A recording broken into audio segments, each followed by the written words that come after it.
Don Tony, su recorrido ha sido tan largo que cuando yo me preparaba para esta entrevista me quedaba con la sensación de que iba a entrevistar a muchas versiones de Tony Isa. A Tony Isa, el combatiente revolucionario, a Tony Isa, el líder empresarial, a Tony Isa, el exfuncionario, o a Tony Isa, experto en minas y en energía tras su paso por el ministerio. Y yo tuve que dividir el documento que hago para preparar como si fueran distintas entrevistas, y es una sola entrevista. He optado por ir en orden cronológico.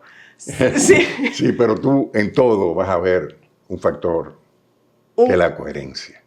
La coherencia. No importa en qué espacio, en qué tiempo, tú vas a sentir en mi discurso una coherencia.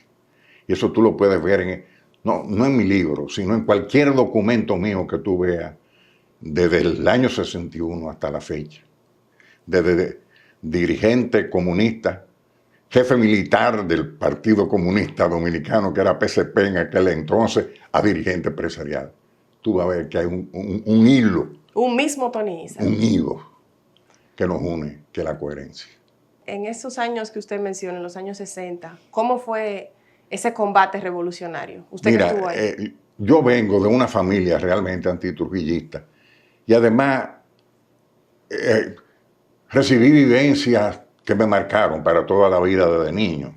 La amistad de mi familia con Pericles Franco, el dirigente comunista de los años 44, que después murió ya viejo.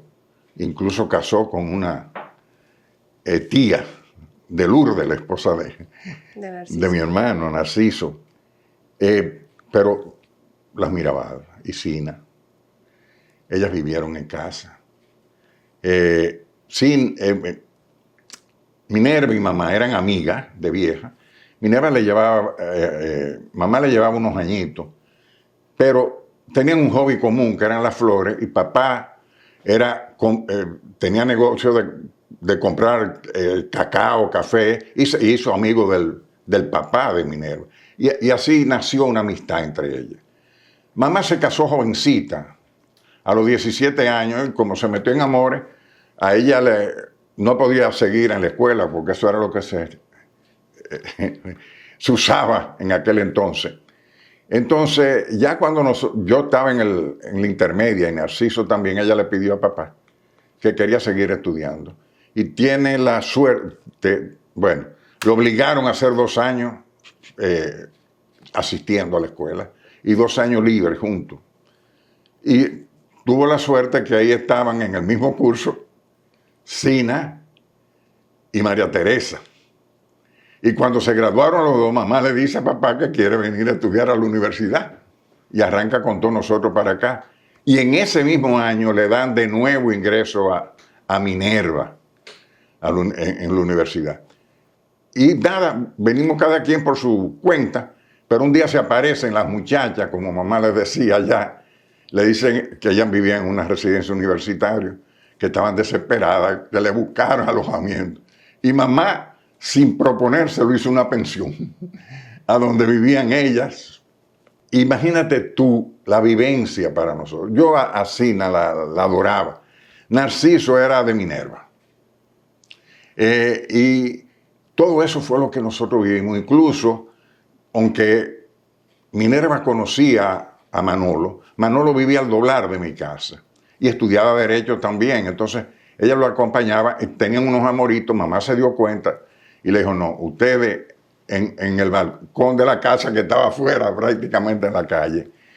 Entonces, en ese mundo yo viví. Cuando a mí me dijeron lo que le estaban haciendo a Sina, yo me di en la cabeza con la pared por la rabia, la impotencia que yo sentía. Y de ahí comencé a involucrarme un poco más en el movimiento antitrujillista con Máximo Bernal, un revolucionario que no cayó preso porque la célula de él no la delató su contacto, que era René Sánchez Córdoba, que murió no hace mucho. Y yo era casi el muchacho demandado, porque una de las cosas que hice después que cayeron presos y no cogieron a Máximo, aunque él vivía con ese temor y tenía un Volkswagen y lo llenaba de gasolina, porque decía que se lo iban a buscar, se estrellaba contra un poste de luz para volar el carro y todo. Y me mantuve ahí. Una vez muerto Trujillo, en junio estábamos ya formando la Federación de Estudiantes Dominicanos, que eso es toda una historia que te llevaría el programa entero decirte. Ya en la federación, que había una élite estudiantil, era quien la formaba, quienes más sobresalimos públicamente, porque había muchos que jugaban el mismo papel que nosotros, fueron Asdrúbal Domínguez, que era el líder máximo, y yo. A nosotros no eligieron en el primer consejo universitario provisional, que era compuesto por 2 estudiantes, Asdrúbal y yo, y 3 profesores, Castaño Espaillá, Froilán Tabar y René Puy. Castaño era el rector. A la hora de expulsar a Balaguer, que fue la primera acción que hicimos de la universidad, Castaño se abstuvo. Eso era igual que votar en contra. Hay que decir, para Castaño que la gente joven tenga el contexto, ¿qué fue lo que pasó que decidieron votar para expulsar? Bueno, uno de los motivos, es que es una historia larga. Sí. Uno de los motivos básicos que esgrimimos y motivamos el voto para expulsar a Balaguer, que para terminarte, quien nos dio el voto a Asdrúbal y a mí fue René Puy. Fue que los acontecimientos que se produjeron en la calle Espaillá en octubre, a donde tiraron de las azoteas compañeros nosotros, yo estaba ahí. Entonces, la reacción de Balaguer fue, esa palabra no lo olvidaré nunca. Sean mis primeras palabras para felicitar a la Policía Nacional. Mira, yo soy un antibalaguerista medular. El daño que le hizo a ese sátrapa, solamente comparable con el de Trujillo, y él era una continuación de Trujillo. Lo que pasa que más el ladino. Por eso, eso es uno de los actos que nunca me he arrepentido. Tú sabes las veces que me pidieron a mí que me retractara. Incluso compañeros que se decían demócratas del PRD, lo declararon héroe de la democracia, ese sátrapa. Bueno, entonces yo soy un antibalaguerista medular. Te puedo analizar por qué y todo lo que él la dejó a este país. Todo este sistema político podrido, clientelar, rentista, es una obra de él. Los otros lo que han hecho es imitarlo, seguirlo. Pero cada día, como las bolas de nieve va creciendo y cada día eso está cogiendo un carácter que ahora mismo, para mí, el clientelismo y el rentismo político tienen de rodillas a la sociedad dominicana. El sistema político no sirve. Tú ves ese Congreso y eso da vergüenza, da pena. Pero tú ves hay muchos funcionarios buenos, hay muchos empleados públicos buenos de todos los partidos, gente sana, gente buena. Pero todo lo bueno que hacen, oye, se lo tapan la sombra de todos esos vagamundos que están medrando en el poder, sirviéndose del poder en vez de servir al país. Esa es la parte de la historia y por eso yo me involucro en todo eso. En la Revolución de Abril era elemental. ¿Y lo sacaron entonces a Balaguer? Claro que sí, todavía está expulsado. Expulsado de la universidad algunos como teorizan profesor. que fue suspendido, es una teoría barata, fue votado como profesor. Era un profesor, como todo eso, intelectual, brillante, pero lo expulsamos. Pero después se descompuso la universidad. Por ejemplo, ahora que estamos hablando de la FED, la Federación de Estudiantes Dominicanos, aquel entonces, cuando tu papá comenzó a variar las cosas, y él hizo un trabajo enorme por restaurar lo que habíamos logrado. Para tú ser dirigente estudiantil, aunque sea de una facultad, tú no podías tener una materia quemada. Y hace unos años había un secretario general de la FED que tenía 17 años en la universidad. Esa universidad yo me juré no pisarla. Y me pasé 20 años sin pisarla. Yo cuando terminé mis estudios y dejé la política, me fui a Roma, hice 2 especialidades. En una de ellas, modestia aparte, me saqué 100 en toda la materia. Con ese currículum que yo tenía y mi historial en la universidad, yo hubiera sido profesor inmediatamente. Y quizás llegue a rector, lo hubiera llevado. Pero yo me juré que no iba a pisar. ¿Por qué? Porque vi en lo que se estaba convirtiendo la universidad y el movimiento estudiantil.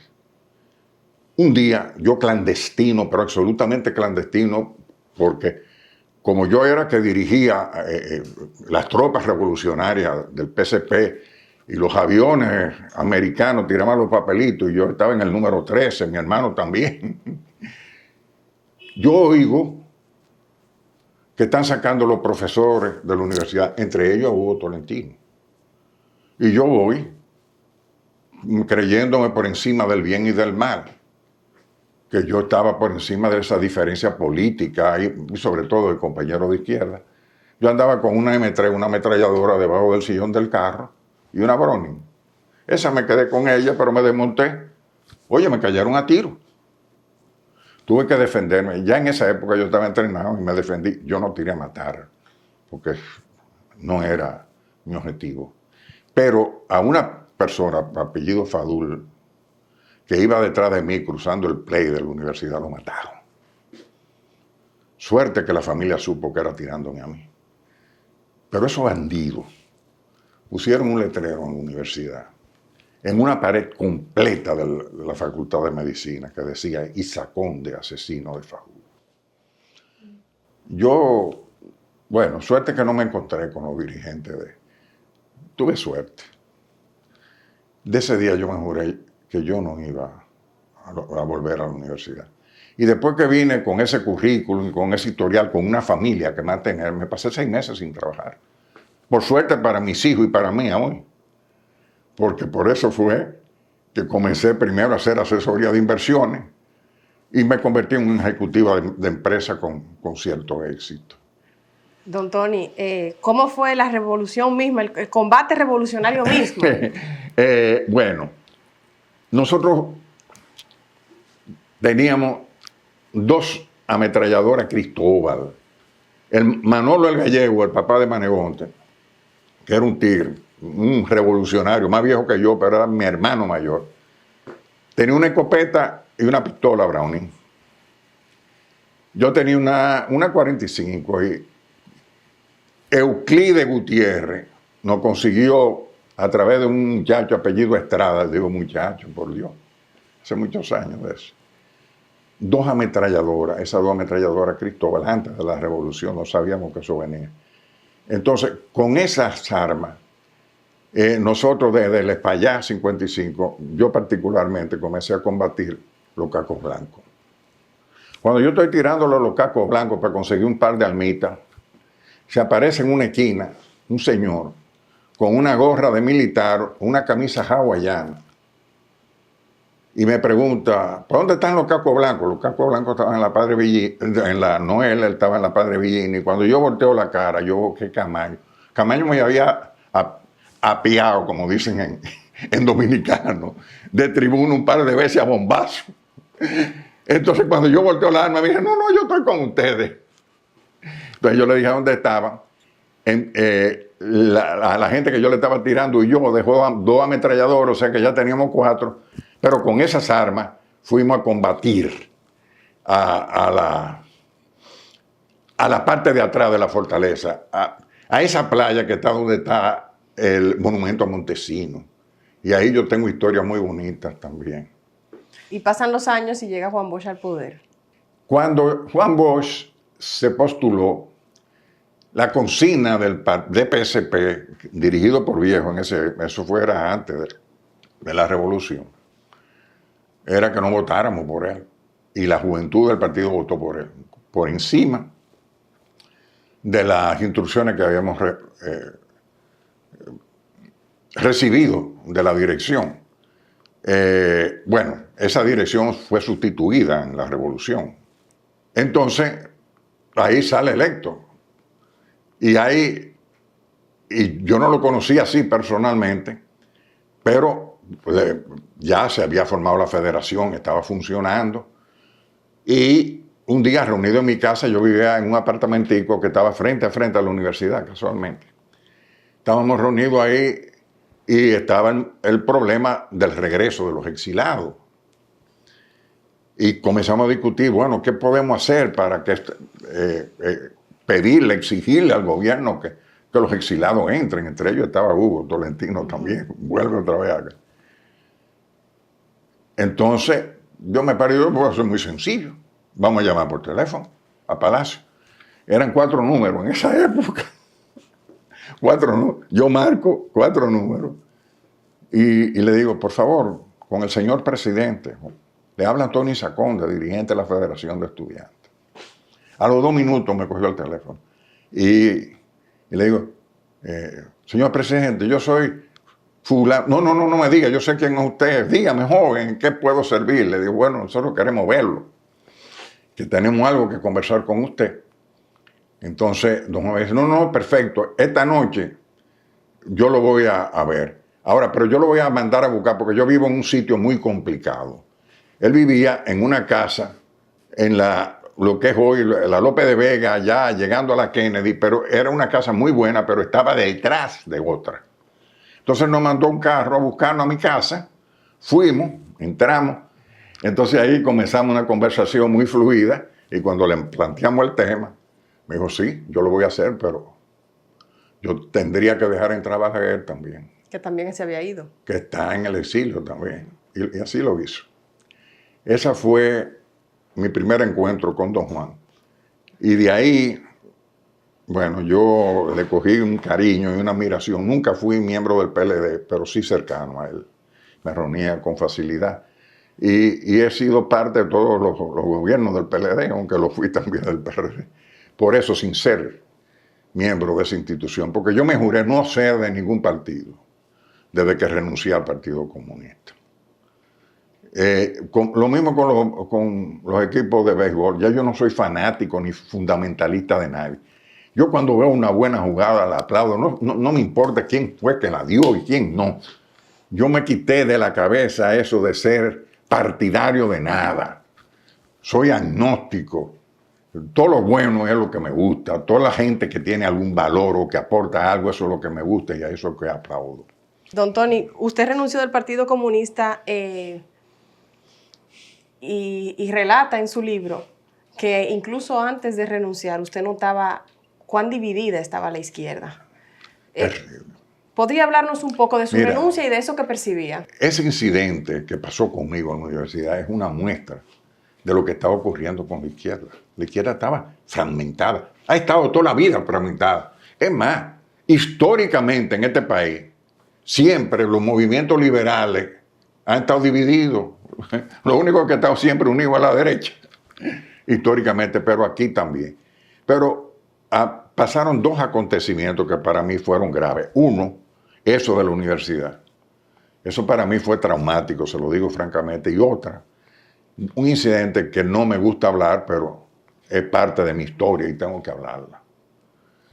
Yo estaba fuera entrenándome militar, me salí clandestino y tenía que regresar al país, pero me estaban buscando como aguja. E incluso Johnny Ventura nos mandó un recado que había tenido conocimiento a través de un pariente o de la mujer, algo así, de que a mí me estaban esperando en todos los aeropuertos como aguja de Europa. Entonces yo me quedé varado en Europa, hasta que el Partido Comunista Francés me consiguió un pasaporte de un cura y me metí clandestino a los Estados Unidos. Clandestino a los Estados Unidos, miren qué frescura. Y de Estados Unidos, ahí no me estaban esperando de que yo pudiera venir. Vine disfrazado, tenía cosas, algodón pintado de negro adentro de las cosas que me deformaban la cara, lentes, bueno, en fin. Vengo y salgo.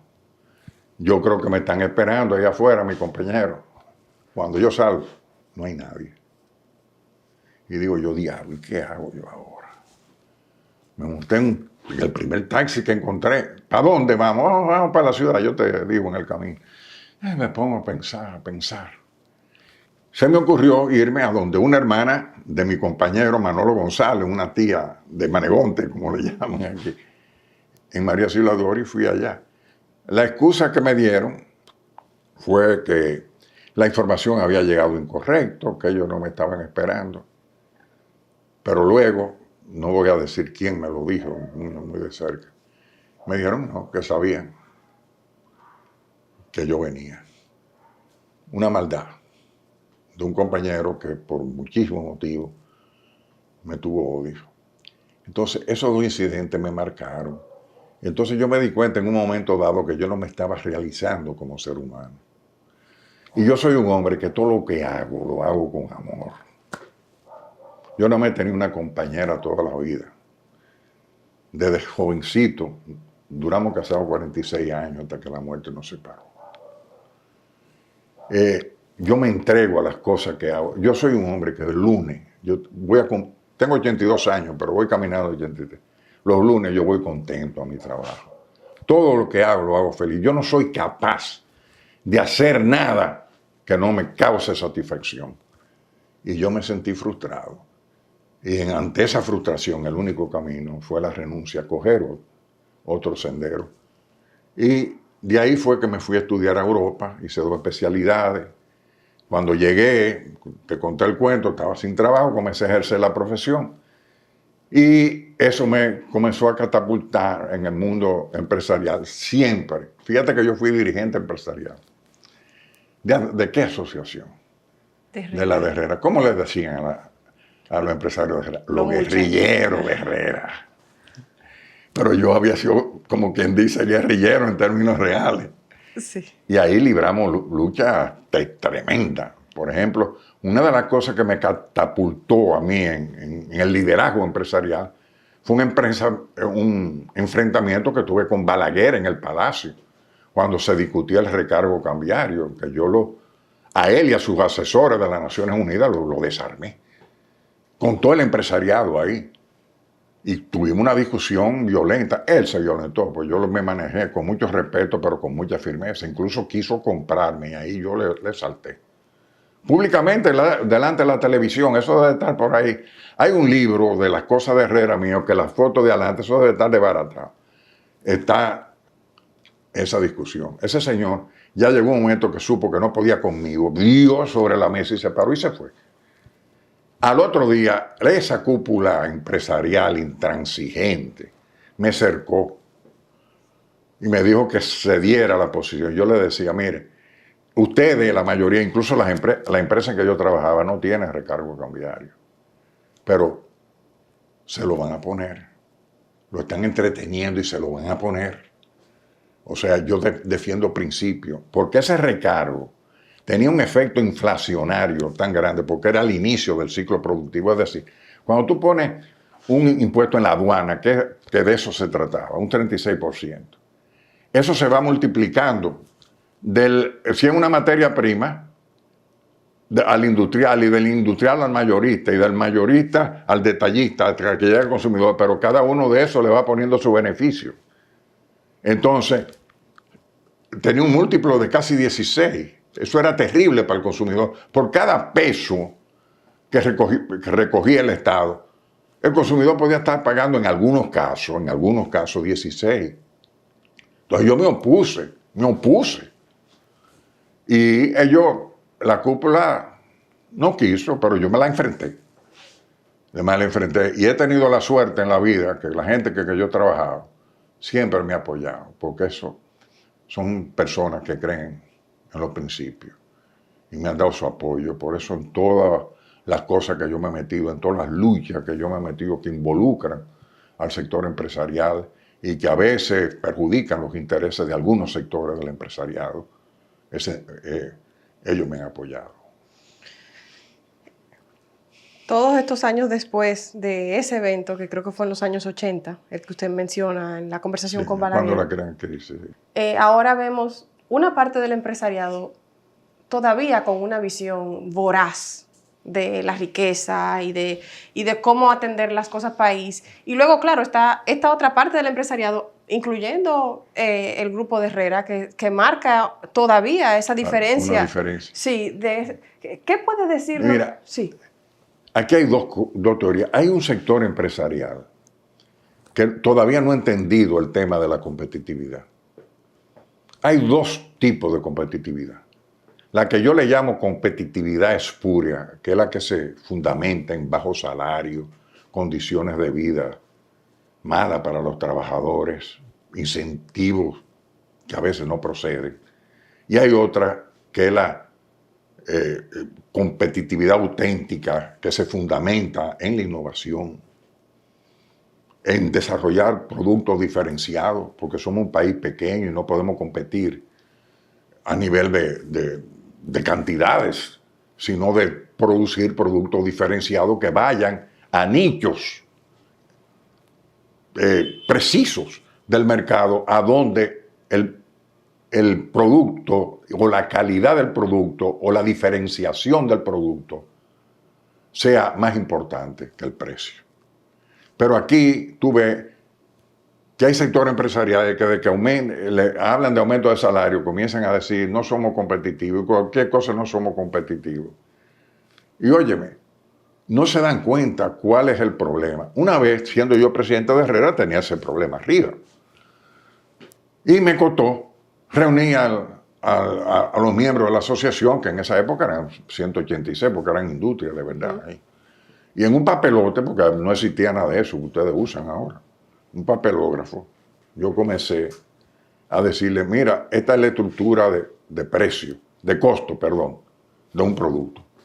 Materia prima, electricidad, mano de obra directa, costos indirectos, etc. Cuando en esa estructura de costo el salario tiene un factor, vamos a decir un 10%, y ese factor baja sin que sea por aumento de productividad, tú estás perdiendo mercado. Esas son la gente que te compra. Y lo mismo, esta lucha que llevo ahora para reducir la desigualdad, porque es un crimen lo que está pasando a nivel de cómo se distribuye el ingreso. Y sucede que yo no lo hago eso simplemente por altruismo, no. Es que para el país sería un negocio, reducir esa diferencia. ¿Por qué? Porque el mercado se ampliaría, porque habría más gente con capacidad de consumir, y si tenemos más gente con capacidad de consumir, se benefician los más pobres y muchos ricos. El problema es que tú no puedes permitir que un porcentaje mínimo se apropie de prácticamente el 90% de los ingresos nacionales, porque eso no lleva aparte, eso le está haciendo daño incluso a ellos mismos, pero sobre todo al sector que están por debajo de ellos.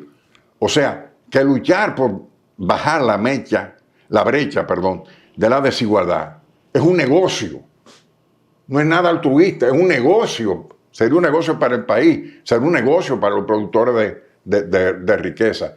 Y esas son de las luchitas que yo tengo ahora para tratar de que se entienda que ese es un tema que tenemos que entrarle, porque la cosa, mientras más se va descomponiendo, va a ser peor. Y cada día esa brecha se estrecha. Ya el 1% de la población se lleva más del 90% de los ingresos. No puede ser. Eso llora ante los ojos de Dios, como dice. En estos días se hizo una publicación de varios organismos internacionales y el MEPID, donde se presentaba bajo una nueva metodología que las 100,000 personas más ricas del país tienen la misma cantidad de dinero que las 8 millones de personas más pobres del país. Mira esto, que fue un artículo que yo escribí en estos días. No debería ser aceptable que el 10% de la población de mayores ingresos reciba el 55% del ingreso, mientras el 10% de menores ingresos reciba menos del 1%. Eso es una realidad. Entonces, lo peor es que en la medida que se reduce esa desigualdad, crece la economía. O sea, favorece al productor, mientras por el contrario, si esa brecha se ancha, lo que hace es que se afectan. Entonces, a veces, esto no es un problema de ser economista y de manejar cifras, es de sentido común. ¿Qué cosa yo puedo hacer como productor para mejorar mis ingresos? Pero además, es un problema que va a ayudar a la estabilidad socioeconómica del país. Tú necesitas vivir y trabajar en un país estable. Y con ese nivel de desigualdad estamos expuestos a cualquier peligro. pero además nos estamos haciendo daño económico, nos estamos perjudicando económicamente. En una palabra, nos estamos haciendo un harakiri, pudiendo nosotros, gobierno y empresarios, tomar medidas para que esa brecha no se siga estrechando, al revés. No se siga ampliando, sino que se estreche, porque realmente eso va a beneficiar al país.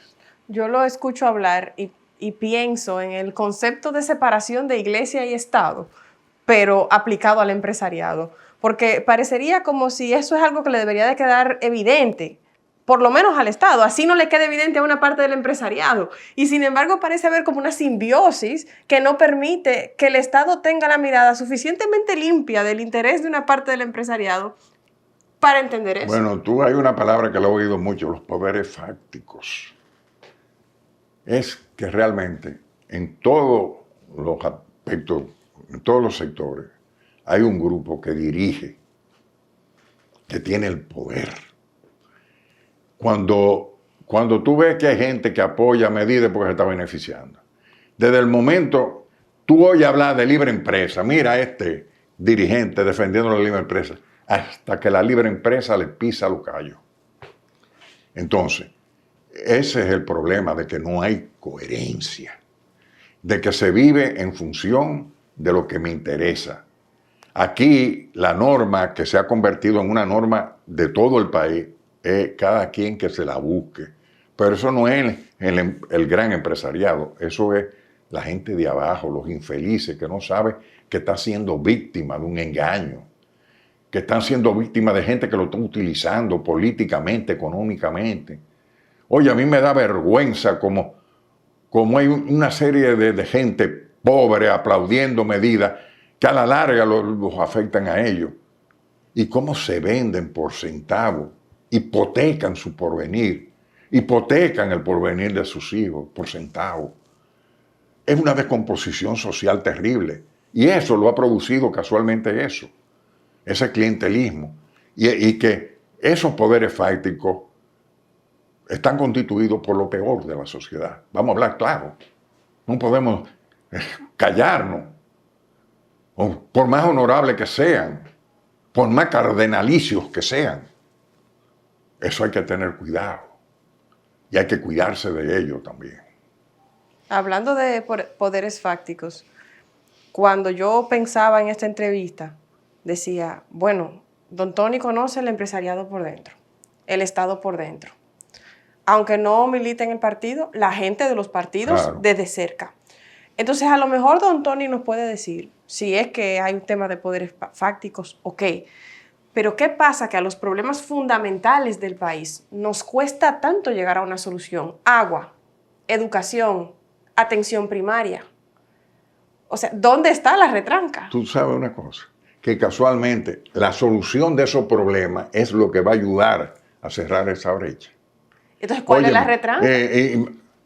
Vuelvo y te digo que la gente va al Estado a lucrarse, no a pensar. Todos esos sectores se alimentan del desorden, del caos. Y por ello, fomentar el caos es básico. Porque si las cosas caminaran como deben caminar, ellos no tendrían ¿Quiénes son ellos? La comida del buitre. ¿Qué sectores son esos? Tú vas a ver la dirección del partido. ¿Tú has visto alguna vez una resolución de un congreso? Se pueden levantar 2 o 3 gente que vaya realmente en beneficio de la gente. Por ejemplo, tú sabes cuántos años tenemos discutiendo el tema del agua en el Congreso. Hablando de poderes fácticos y los grupitos y todo eso, usted escribió en algún momento, y cito, que la clave en el tema educación está librarnos de la dictadura de la ADP.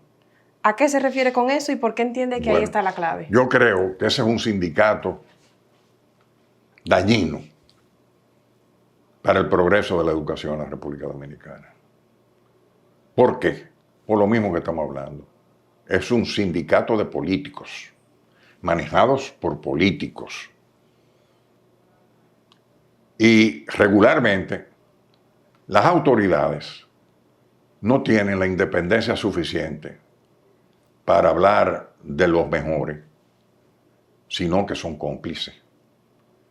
No es posible que con lo que estamos gastando en educación tengamos ese sistema educativo que tenemos, que da vergüenza.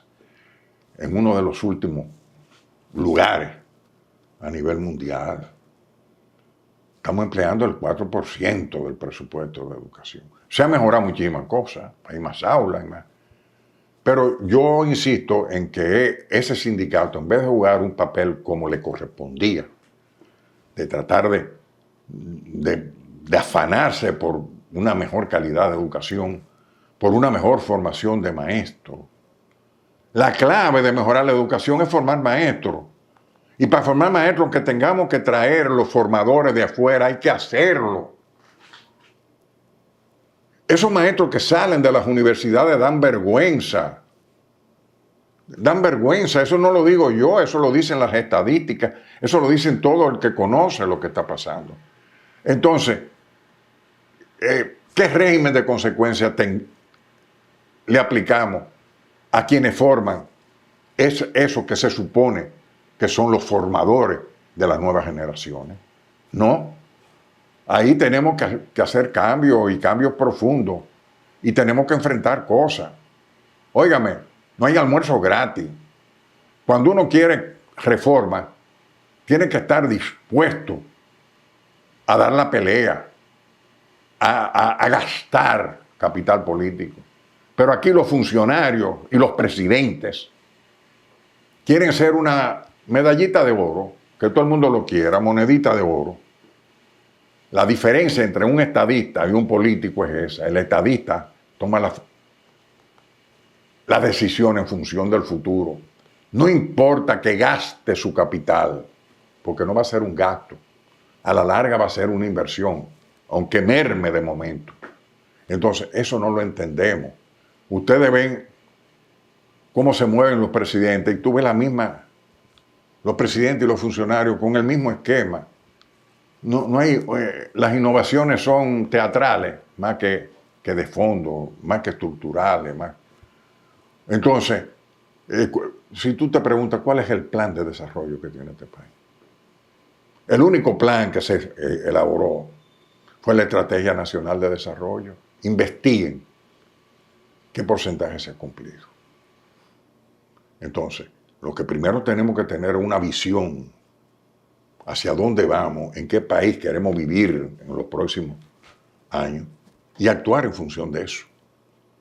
Y exigirle a los políticos que tienen que cumplir con eso, y si no, que haya consecuencias de alguna manera. Pero ahora no. Ahora yo me siento realmente que estoy en el aire, que no veo perspectiva. Yo no me voy voy para el 83, tengo 82, pero yo todavía no voy a tirar la toalla. No la voy a tirar. Óyeme, pero a veces la frustración no me deja dormir. Cuando veo y me pregunto, ¿qué es lo que nos espera? ¿Qué es lo que nos espera? Con todos esos problemas que están ocurriendo a nivel mundial, con los índices de inflación que tenemos. Que el Banco Central está trabajando bien, magnífico. Con política monetarista, restringiendo el crédito. ¿Sabes lo que significa restringir el crédito? Reducir la producción. Y si se reduce la producción, ¿quién se afecta a la larga? Bueno, claro, el que tiene una fábrica y no puede aumentarle el precio a su producto porque el mercado no se lo permite, puede afectarse. Pero el de abajo es el que sufre, el que llega un momento que no tiene con qué comer. Y la gente a la larga es por el estómago que hablen. A ellos no le hablen de cuentos ni de fantasía.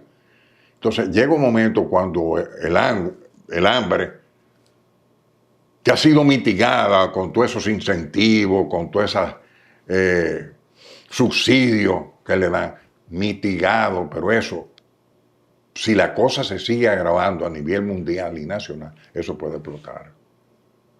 La gente se ríe de mí a veces cuando yo le digo que nosotros no producimos pollo. Nosotros ensamblamos pollo. Todos los componentes que se usan para criar un pollo son importados. Cuando aquí falta la soya, el maíz, etcétera, ¿qué va a pasar? Cuando falte el gas para mover el agua, ¿qué va a pasar? Entonces, es una posición muy pesimista. No. Si tú estás en el gobierno, tienes que tener el plan A y el plan B. Tú tienes que prepararte para lo peor. Aquí no tenemos silos para almacenar grano. Aquí tenemos 45 días lo máximo de reserva de combustible. Y le puedo asegurar que no están llenos esos tanques. El gas es vital ahora mismo para la producción de energía eléctrica. Si tenemos que volver al full, no sé quién va a poder comprar electricidad y hasta qué punto el gobierno va a poder seguir subsidiando. Pues llega un momento que no va a poder. Por más que crédito que coja, llega un momento que no, todo tiene su límite. Ese límite ha sido amplio, amplio. Oye, qué suerte. Pero todo tiene un límite y no podemos dejar que se llegue a ese límite. No, en ese sentido no soy pesimista, pero tengo que poner claro lo que está pasando para que la gente tome conciencia. Y si hay algún funcionario que quiera un poco de su país, un poco sensible, que entienda que hay que dar la pelea. Por eso también ahora yo estoy luchando porque los jóvenes saquen a toda esa estructura vieja, corrompida de los partidos, porque hay muchísimos muchachos jóvenes buenos. Pero ¿qué pasa? El clientelismo es tan terrible que te absorbe o te expulsa. Para tú mantenerte sin que te absorben o te expulsan, tú necesitas tener mucho coraje. Yo tuve la suerte de que no lo permití ni que me absorbiera y no me expulsaron porque no le dio la gana o porque no pudieron. Pero yo cuento con esa juventud, pero a veces me apena ver que siguen en lo mismo. Como decía el padre Cela, más de lo mismo. Tú ves que los métodos de accionar político son los mismos. Los discursos son lo mismo. El tipo de manifestaciones son lo mismo. Los encuentros son lo mismo. Y hasta la gente a veces son las mismas también. Para los políticos, la electricidad es una mercancía política. Y la CDE es un botín político. Y si tú no rompes eso, tú no vas a resolver jamás el problema de la electricidad de este país. Ha mejorado eso, tampoco vamos a hacer, ha mejorado, pero no todo.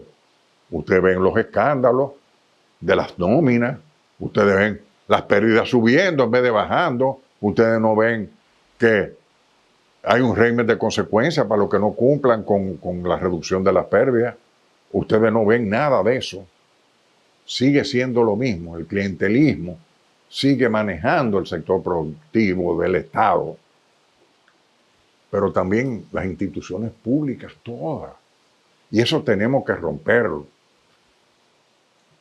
Antes yo pensaba romperlo de afuera, primero con una guerrilla, después con otra cosa. No.